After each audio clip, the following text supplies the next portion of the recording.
Hi students, hope you are fine. So one more session we will continue with, that is head injury. Already the seminar is over for you, but we will just like a recall, we just go through it, go through all the slides and have a brief look into it. So management of head injury. So what is head injury? So any degree of injury to the head ranging from scalp laceration to level of consciousness to focal neurological deficits. So head injury that can range from simple laceration to alteration in level of consciousness or damage to any part of the brain that can lead to focal neurological deficits. So traumatic brain injury, it is a non-degenerative, non-congenital insult to the brain from an external mechanical force possibly leading to permanent or temporary impairment of cognitive, physical and psychosocial functions with an associated diminished or altered source of state of consciousness. So what are the etiological factors? So motor vehicle accidents, falls, assaults, sports related injuries and firearm related injuries, all these may contribute to head injury. And highest among adults, and these head injuries are highest among adolescents, young adults and those who are older than 75 years of age, and 50% of major trauma deaths are due to traumatic brain injuries, and vehicle crashes are the leading cause of brain injury, falls are the second leading cause of head injuries. Then motor vehicle crashes constitute 44% of head injuries, falls constitute 26%, other are unknown causes 13% and assaults 9% and firearms is 8% of the head injury cases. And there is high potential for poor outcome in case of head injuries. And deaths occur at 3 points in time after the injury, immediately after the injury, within 2 hours after the injury and 3 weeks after the injury. The layers of the, now we will see the anatomy of the brain. So it consists of various layers. The outer is the skin, below it is periosteum, next is the bone, then the dura mater, arachnoid matter and pia mater. These are the coverings of the brain. See, this is if you just look into the cross section of the brain, you can see this is a picture of the cross LS longitudinal cross section of the brain. So this is the outer covering dura mater, middle is the arachnoid mater, this is the trabecular mesh, the cerebral, it's the cerebral cortex, perivascular space, this is the artery, and this is subarachnoid space and subdural space, the subdural space. Then types of head injuries, we can divide these injuries into scalp laceration, skull fracture, minor head trauma and major head trauma. The what are lacerations? They can be easily recognized. The most common type of injuries in case of head trauma, scalp is highly vascular, profuse bleeding will be there. Major complication is infection in case of laceration. Then skull fractures are linear. There will be break in the continuity of bone without alteration of relationship of parts. They can cause low velocity injuries. These linear injuries are due to low velocity injuries. Then depressed fractures are inward indentation of skull. So a powerful blow can cause inward indentation of skull. Then comminuted fractures are nothing but multiple linear fractures with fragmentation of bones into pieces. And compound fractures are depressed skull fractures and scalp laceration communicating intracranial cavity. Then this is a comminuted fracture, you can see there is break. So compound fracture, this is a compound fracture. Then according to location, these head injuries can be divided into frontal fracture, temporal fracture, parietal fracture, posterior fossa fracture, orbital fracture and basilar skull fracture. And temporal bone fracture, boggy temporal muscle because extravasation of blood, oval shaped bruise behind the ear in the mastoid region and otoria will be there in case of temporal bone fracture. Oval shaped bruise behind the ear, you can see there is a very clear blue color discoloration in the mastoid region which is called battle sign.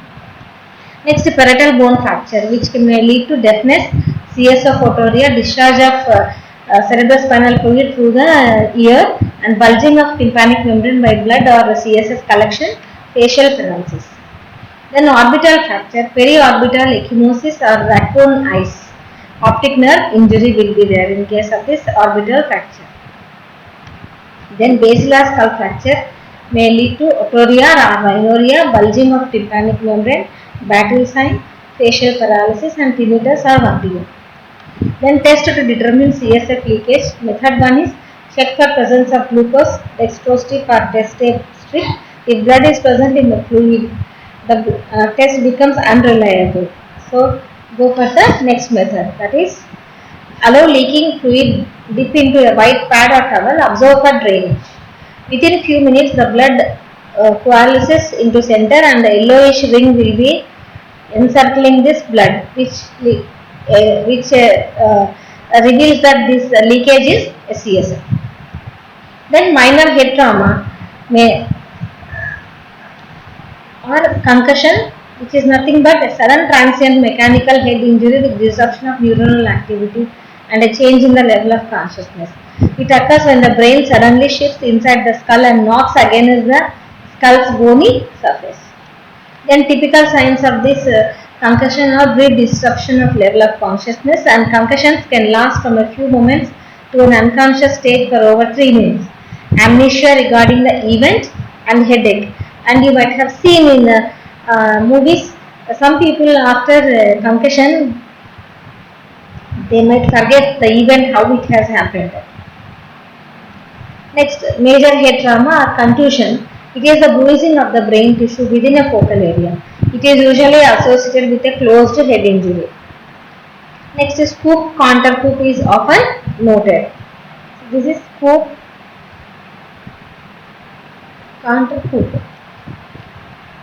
So this is the injury. You can just have a pictures look into this. In this type of injury, contusion occurs both at the site of direct impact of the brain on the skull, which is called coup, and at the secondary area of damage on the opposite side away from injury, which is counter coup, leading to multiple contusion areas. Next is lacerations. It involves actual tearing of brain tissue and often occur in association with depressed open fractures and penetrating injuries. Intracerebral hemorrhage are commonly associated with these lacerations. Then coming to the complications or intracranial hemorrhages, you can see just this is a brain hematoma, blood clot formed. Epidural hematoma, subdural hematoma, this is intracranial hematoma. Then extraaxial hemorrhage may be epidural hematoma or subdural hematoma. This subdural hematoma may be acute and chronic. Then subarachnoid hemorrhage, intraaxial hemorrhage, intraparenchymal hemorrhage and intraventricular hemorrhage. Epidural hemorrhage, it is a neurologic emergency, most common type of intracranial hemorrhage, and results from bleeding between the dura and the inner surface of the skull. It is due to blow to the temporal and parietal bone, commonly bleeding by arterial origin, breakage to middle meningeal artery, venous, dural venous sinus. Then clinical manifestations are: patient is initially unconscious after the trauma. The patient then awakens and has a lucid interval followed by a decrease in level of consciousness, headache, nausea and vomiting. Then on the head, the CT, the clot is bright biconvex shaped. This is the clot, biconvex shaped and has a well-defined border that usually respects cranial suture lines. Next, a rapid open craniotomy for evacuation of the concealed clot and hemostasis is indicated for epidural hematoma. Then prevention of cerebral herniation can dramatically improve the outcome of the patient. Next is subdural hematoma. Subdural hematoma occurs from bleeding between the dura mater and the arachnoid layers of the meninges. It may be of 3 types: acute subdural hematoma, subacute subdural hematoma and chronic subdural hematoma. Subdural hematoma usually results from venous bleeding, usually from tearing of a bridging vein running from the cerebral cortex to the dural sinuses. Hematoma may be slower to develop. Acute subdural hemorrhage develops 24 to 48 hours after the severe head trauma and commonly related to acceleration, deceleration injury. Clinical manifestations are as same as the elevated intracranial pressure. And the size of the hematoma determines the patient clinical presentation. Decreasing level of consciousness from drowsy and confused to unconscious. Headache, ipsilateral pupil dilatation and motor signs will be there. On the head CT scan, the clot is bright or mixed density crescent shaped, lunate and may have a less distinct border. Open craniotomy for evacuation of the clot and decompression is indicated for any acute subdural hematoma more than 1 cm in thickness or smaller hematomas that are symptomatic. Then acute subdural hematoma. It usually occurs within 2 to 14 days of the injury. The alteration in mental status of hematoma develops. Progression depends on the size and location of the hematoma. Then chronic subdural hematoma. It develops over weeks or months after seemingly minor head injury. The peak incidence of chronic subdural hematoma is in 50 to 60 years of age. Clinical manifestations is progressive alteration in level of consciousness. Then epidural and subdural hematoma. This is the epidural hematoma and this is the subdural hematoma. Here the durameter is also here. So here the durameter is intact. Subdural hematoma. So epidural and subdural hematomas. Location will be in case of epidural hematoma between the skull and the dura. Subdural is between the dura and the arachnoid mater. Involved vessel will be temporoparietal and middle meningeal artery, frontal anterior ethmoidal artery, occipital transverse or sigmoid sinuses will be affected and vertex superior sagittal sinus will be affected in case of epidural hematoma. And symptoms are, in case of subdural hematoma, bridging veins will be affected. Then symptoms in case of the epidural hematoma, lucid interval followed by unconsciousness. Subdural hematoma is gradually increasing headache and confusion. In case of CT appearance in epidural hematoma, the hematoma appears biconvex lens limited by suture lines. Then subdural hematoma appears crescent shaped, crosses suture lines. Then subarachnoid hemorrhage. The bleeding occurs between the arachnoid and the pyometer. The causes of subarachnoid hemorrhage include rupture of berry aneurysm, trauma, fracture, which can lead to fracture at the base of the skull leading to internal carotid aneurysm. The clinical features in case of subarachnoid hemorrhage are explosive headache, worst headache of patient will tell worst headache of my life. Nausea and vomiting, decreased level of consciousness or coma, and signs of meningeal irritation. Patient will be irritable, having nausea and vomiting. Then increased attenuation is seen in case of CSF, spaces over the cerebral hemispheres in case of CT scan. Then intracerebral hemorrhage. Intraaxial hemorrhage is hemorrhage that occurs within the brain tissue itself. There are two types of intracerebral hemorrhage: intraparenchymal hemorrhage and intraventricular hemorrhage. Intraparenchymal hemorrhage extending into brain parenchyma, and intracranial hemorrhage in case of intraventricular hemorrhage extending into the ventricles. Then causes are hypertensive vasculopathy, ruptured aneurysm and trauma. Then clinical presentation is rapidly progressive severe headache building over several minutes, often accompanied by focal neurological deficits, nausea and vomiting, decreased level of consciousness. And signs and symptoms depend on the site of the hemorrhage. Basal ganglia or internal capsule is affected, then patient will have hemiparesis and dysphagia. When cerebellum is affected, ataxia and vertigo will be there. Falls, cranial nerve deficits and coma will be there, and involvement of cerebral cortex can be identified by hemiparesis, hemisensory loss, hemianopsia and dysphasia. And diagnostic measures are history collection and physical examination, computerized tomographic scan, magnetic resonance imaging and positron emission tomographic scanning and X-ray. And taking a history in head injury involves mechanism of injury, loss of consciousness or amnesia immediately after injury, and when the patient has regained his consciousness and level of consciousness as seen and on transfer, evidence of seizures immediately after injury or 1 hour after injury or no seizures, and history of vomiting, pre-existing medical conditions like diabetes, hypertension, and use of medications like especially anticoagulants, and the use of any illicit drugs and alcohol. This history must be collected.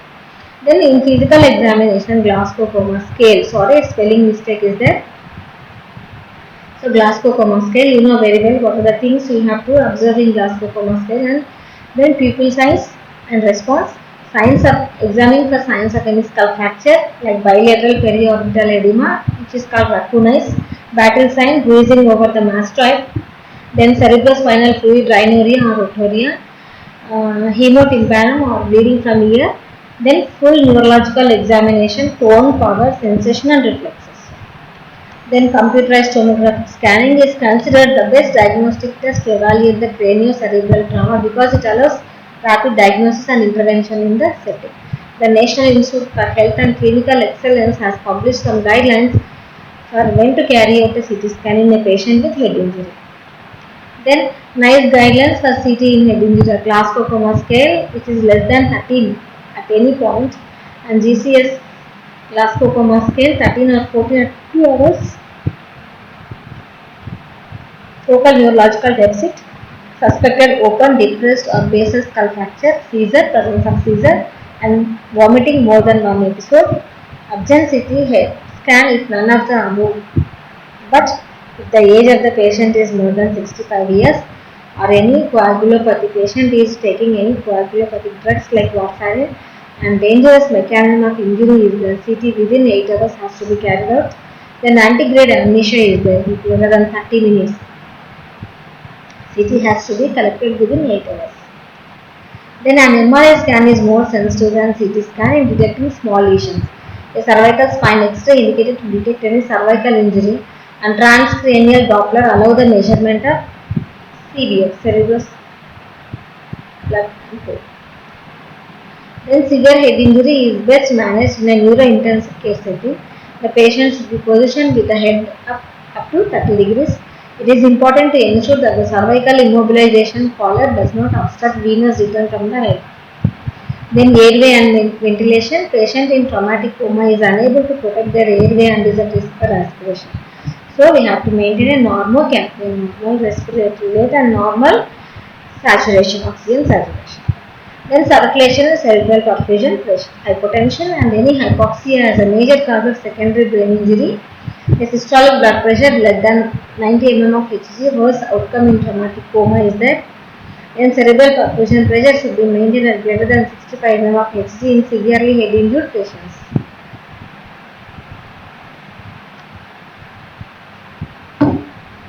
Then control of intracranial pressure. Position head up to 30 degrees.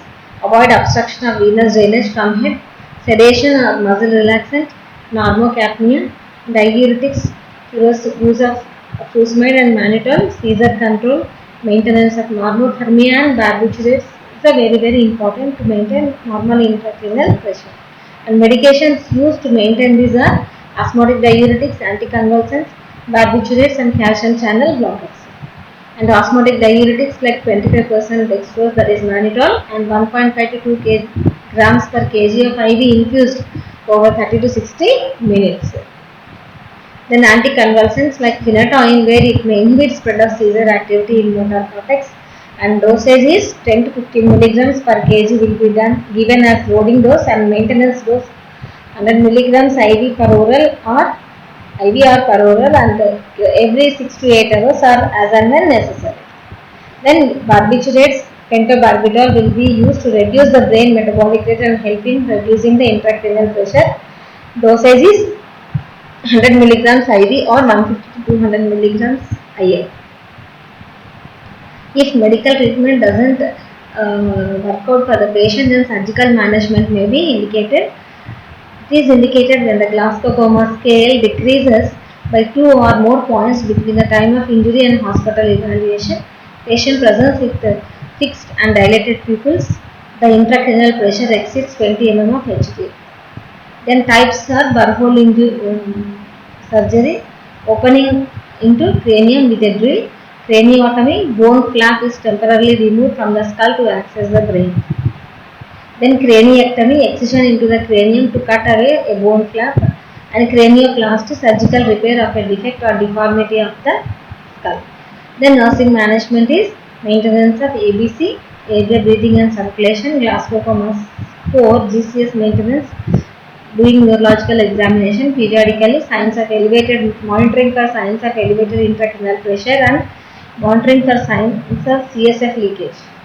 And the possible nursing diagnosis are ineffective tissue perfusion related to interruption of blood supply associated with cerebral hemorrhage and edema, acute pain related to trauma and cerebral edema, hyperthermia related to increased metabolism and loss of cerebral integrative function secondary to possible hypothalamus injury, and impaired physical mobility related to decreased level of consciousness and treatment in post-bed rest, anxiety related to abrupt change in health status, hospital environment and uncertain future, risk for complication related to cerebral edema and hemorrhage. Okay. So these are the nursing diagnosis. I think interventions and all we have discussed in seminar, and I think I need not explain you. If you don't remember, just please go through your textbook. Then preventive measures are health promotion, prevent car and motorcycle accidents, to wear safety helmets, using of safety helmets. Then rehabilitation, ambulatory and home care. Rehabilitation is very important. Once the patient is discharged from the hospital, maintenance of nutrition, bowel and bladder management, prevention of seizure disorders, and family participation and education is very important. You have to educate the family members what to do with the patient, how to take care of the patient at home, and what education they need. And in unconscious stages there are two, that is stupor and coma. Stupor, it is a state of partial or near complete unconsciousness in which the patient is lethargic, immobile and has a reduced response to stimuli. Coma is a state in which the patient is totally unconscious and cannot be aroused even with strong stimuli. Okay. In case of persistent vegetative state, it is a condition in which awake patients are unconscious and unaware of their surroundings and the cerebral cortex is not functioning. Vegetative state can result from diffuse injury to the cerebral hemispheres of the brain without damage to the lower brain and brainstem. The vegetative state is considered permanent if it persists for more than 12 months after traumatic brain injury. Okay, this you have to remember. So I think the topic is more clear for you. Okay, in next session we'll discuss some other topic, girls. Please keep reading your books. Okay.